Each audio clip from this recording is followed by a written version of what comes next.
Hello learners of all ages, my name is Mr. Montgomery. I teach 4th and 5th grade math, and today we're going to be learning about simplest terms. Or as I guess our book says, fractions, lowest terms. But regardless of what you call it, lowest terms or simplest terms, it is the smallest that a fraction can be, which makes it easier to add, subtract, multiply, and eventually divide. Now, in our last lesson, I showed you a way that when we took a fraction, tried to find equivalent fractions, you can divide to make a fraction smaller. That is putting it in simplest terms, or the steps to putting it into simplest terms. So I have a fraction here, 10/12. Well, both 10 and 12 are both even numbers. I can divide both of those by 2. 10 divided by 2 is 5. 12 divided by 2 is 6. And I repeat the process.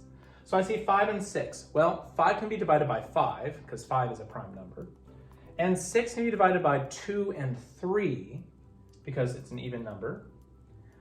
I can't divide both the numerator and the denominator by a single number. So 5/6 is the smallest that fraction can be. 5/6 is in simplest form. Let's take a look at another example. I have 4/20. Now, I can look and see that, well, 4 and 20 are both even numbers, so I can divide by 2. 4 divided by 2 is 2. And 20 divided by 2 is 10. And now I check. Well, 2 and 10 are still both even numbers. I can divide by 2. 2 divided by 2 is 1. And 10 divided by 2 is 5. Now you see that I made 2 steps. There is a way that you can take less steps. If you are familiar with your factoring, if you're familiar with multiples, if you're familiar with multiplication, then this should be a little bit easier.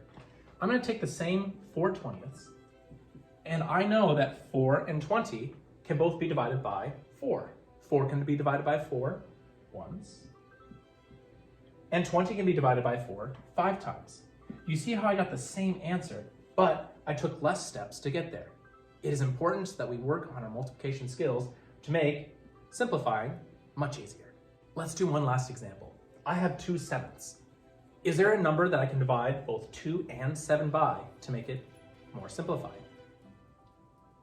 Well, the only number I can divide 2 by is 2, and the only number I can divide 7 by is 7.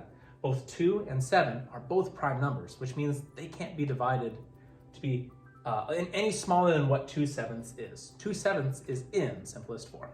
All right, my 4th grade friends, if we take a look at page 145, we'll see that we'll have practice problems number 4, 11, and 21. For 4 and 11, the directions say write the fraction in lowest terms. So I'll have 9/12 to simplify and 3/18 to simplify. For number 21, the directions say write yes if the fraction is in lowest terms. If not, write the fraction in lowest terms. So if it is not in lowest terms, write no, and then put it in simplest form. If it is in simplest form, write yes. If you have any questions on lowest terms or simplest form, please let me know when you come to class tomorrow.